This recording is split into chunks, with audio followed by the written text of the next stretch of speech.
श्री स्वामी समर्थ। नमस्कार, मी मंगल तुम्हा सर्वांचे नवीन एका व्हिडिओमध्ये अगदी मनापासून खूप खूप स्वागत करते। तर आजच्या व्हिडिओमध्ये आपण गौरी आव्हानाविषयी संपूर्ण माहिती पाहणार आहोत। तर त्यामध्ये गौरी घरामध्ये कशा घ्याव्यात, गौरी आतमध्ये घेताना काय म्हणावे, गौरीचा हा सण 3 दिवस असतो तर तिन्ही दिवशी काय काय करावे, अशी संपूर्ण माहिती तुम्हाला मी आजच्या व्हिडिओमध्ये देणार आहे। त्यासाठी व्हिडिओ शेवटपर्यंत पहा। चॅनलवरती नवीन असाल तर चॅनलला नक्की सबस्क्राइब करा। लगेचच व्हिडिओला सुरुवात करूयात। तर अनेक कुटुंबात आपल्या रीतिरिवाजाप्रमाणे गौरी बसवल्या जातात। अखंड सौभाग्यासाठी तसेच सुख समृद्धी, समाधान आणि कल्याणासाठी ज्येष्ठा गौरी आवाहन हा उत्सव आपल्याकडे साजरा केला जातो।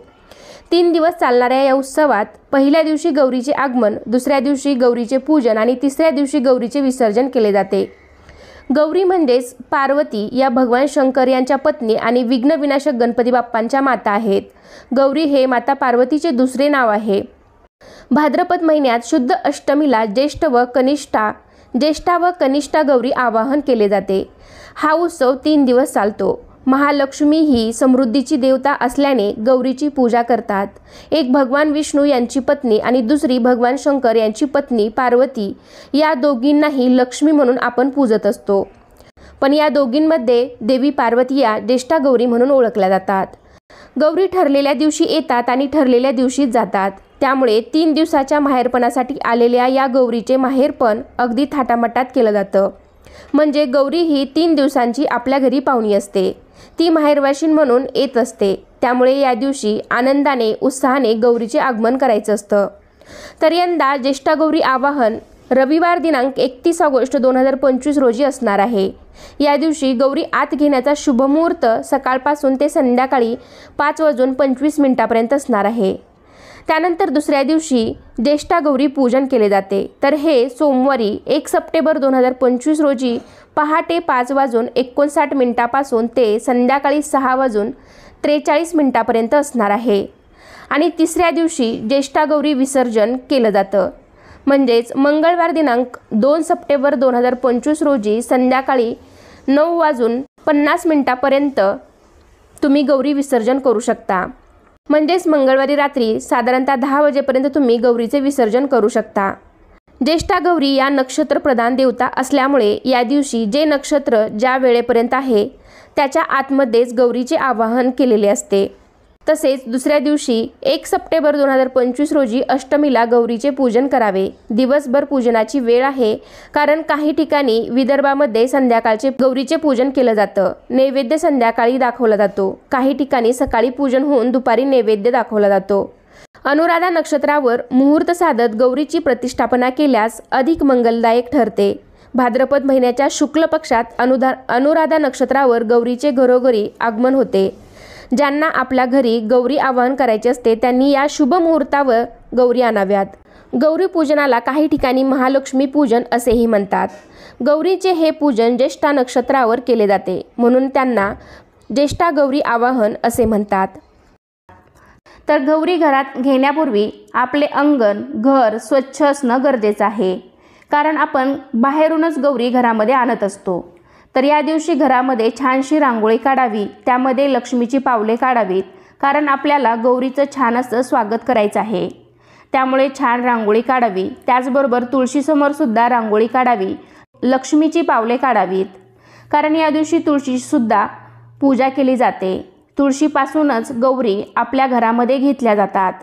त्यानंतर तुळशीपासून आपण घरात ज्या ठिकाणी गौरी ठेवणार आहोत तर तिथपर्यंत रांगोळीने लक्ष्मीची पावली काढावीत आणि त्यावरती हळदी कुंकू व्हावे, किंवा लाल कलरच्या रांगोळीने सुद्धा तुम्ही लक्ष्मीची पावले काढू शकता।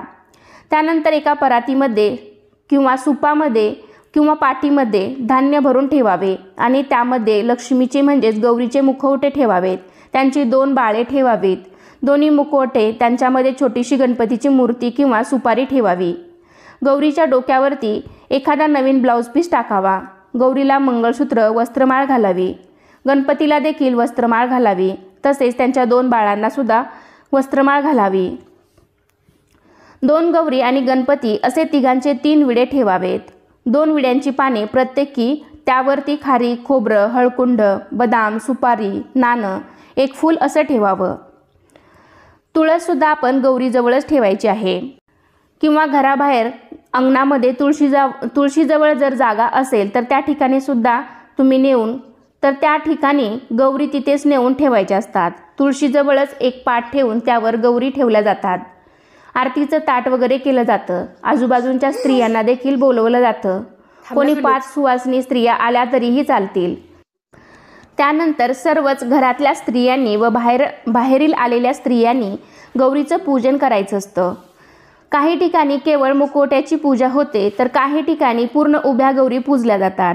कोकणात काही ठिकाणी खुर्चीवर बसलेल्या गौरी असतात किंवा काही ठिकाणी तेरड्याची जी फुलं असतात तर त्यांना देखील काही ठिकाणी गौरी असे संबोधले जाते.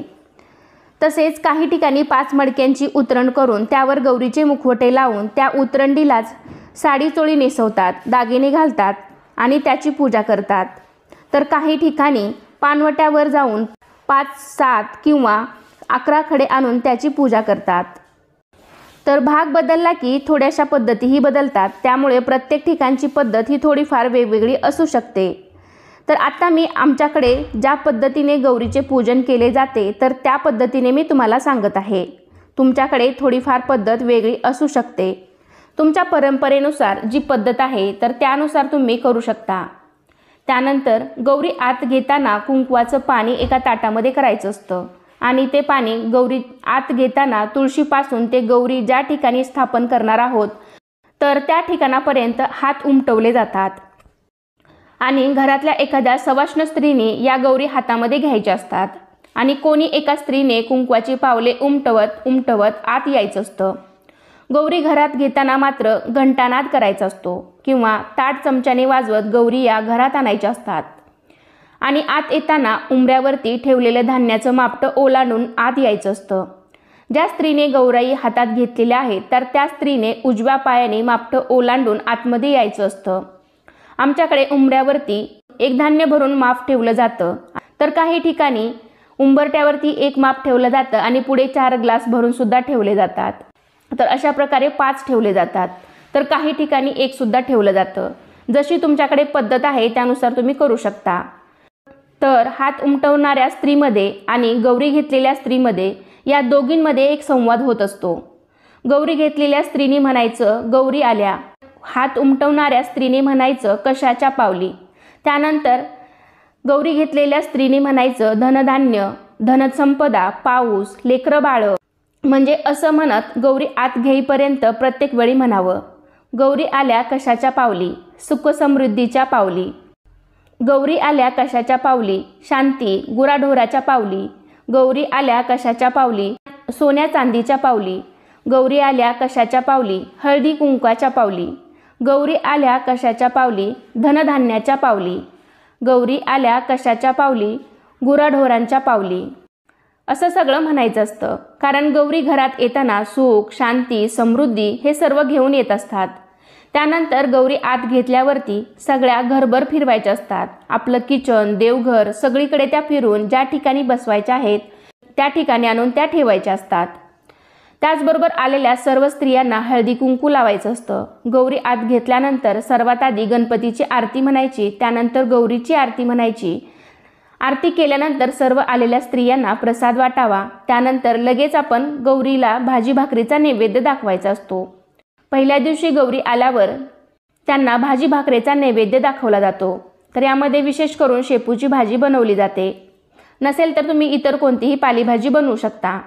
आणि हा नैवेद्य दुसऱ्या दिवशीपर्यंत म्हणजेच जोपर्यंत आपण दुसऱ्या दिवशी पुरणपोळीचा नैवेद्य दाखवत नाही तर तोपर्यंत हा नैवेद्य गौरीजवळ असाच ठेवावा.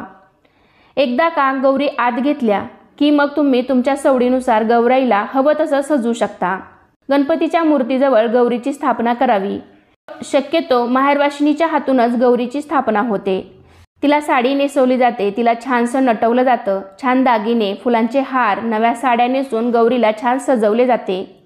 त्याचबरोबर तुमच्या घरामध्ये जे काही सजावटीचे साहित्य असतील म्हणजे छान छान छोटे छोटी खेळणी असतील तर तीही तुम्ही गौराईच्या समोर मांडू शकता. त्यानंतर दुसऱ्या दिवशी म्हणजे ज्येष्ठा नक्षत्रावर गौरीची पूजा केली जाते. त्यानंतर सकाळी 12च्या आतमध्ये आरती करायची असते आणि नैवेद्य दाखवायचा असतो. तर दुसऱ्या दिवशी महानैवेद्य केला जातो. काही ठिकाणी पुरणपोळीचा तर काही ठिकाणी पंचपक्वानाचा नैवेद्य केला जातो. त्याचबरोबर आपण केलेल्या फराळाचा सुद्धा नैवेद्य दाखवतात, जसे की बेसन लाडू असतील, करंजी असेल, चकली, शेव. तर अशा प्रकारचा नैवेद्य गौरीला दाखवला जातो. तुम्ही जो कोणता महानैवेद्य केला असेल तर तो केळीच्या पानावरती ठेवून नैवेद्य दाखवला जातो. त्यानंतर संध्याकाळी आरती केली जाते. त्यानंतर तिसऱ्या दिवशी म्हणजेच मूळ नक्षत्रावर गौरीचे विसर्जन केलं जातं. त्या दिवशी सकाळी नेहमीप्रमाणे पूजा करावी, आरती करावी. या दिवशी गौराईला साखर भात, शेवयाची खीर किंवा काही ठिकाणी कानोल्याचा नैवेद्य दाखवला जातो. तुमच्याकडे जशी पद्धत आहे त्यानुसार तुम्ही दाखवू शकता. आणि त्या दिवशी महिलांचा हळदी कुंकू कार्यक्रम केला जातो. त्या दिवशी गाठी घेणे म्हणजेच गाठी बांधतात किंवा आमच्याकडे दोरे घेतले जातात असेही म्हणतात. तर त्या सुतामध्ये हळदी कुंकू, रेशमी धागा, सुकामेवा, खारीक खोबरे, फुले, झेंडूची पाने, बेलपत्र, तुळशीचे फळ, काशीचे फळ, धोत्र्याचे फूल असे एक एक जिन्नस घालून गाठी बांधतात. तर आमच्याकडे जे दोरे असतात तर ते दोरे जी घरातील लक्ष्मी आहे, सुवासीन स्त्री आहे, तर तिच्या ओटीमध्ये हे दोरे देऊन तर तिची ओटी भरली जाते. तर ते दोरे तिच्या ओटीमध्ये देऊन तिला आणि मग नवऱ्याचं नाव घेऊन ते जे दोरे आहेत किंवा त्या गाठी घेतलेल्या आहेत त्या गौराईच्या डोक्यावरती ठेवल्या जातात. आणि ज्या सुवासिनी स्त्रिया आलेल्या आहेत तर त्यांना साखर भाताचा जो प्रसाद आहे तर तो प्रसाद म्हणून दिला जातो. त्यानंतर संध्याकाळी गौरीची पूजा आरती करून पूजा करण्यामध्ये काही चुका झाल्या तशी क्षमायाचना मागून पुढील वर्षी लवकर येण्याचे आमंत्रण देऊन त्यांचा निरोप घेतला जातो. तर अशा प्रकारे आमच्याकडे महाराष्ट्रामध्ये गौराईचा सण 3 दिवस साजरा केला जातो. तर आजचा व्हिडिओ इथे संपतोय. कसा वाटला तुम्हाला आजचा व्हिडिओ नक्कीच मला कमेंटद्वारे सांगा. आवडला असेल तर व्हिडिओला लाईक करा, तुमच्या फ्रेंड फॅमिलीमध्ये शेअर करायला विसरू नका. चला तर पुन्हा भेटूया अशाच एका छानशा आणि माहितीपूर्ण व्हिडिओमध्ये. तोपर्यंत धन्यवाद.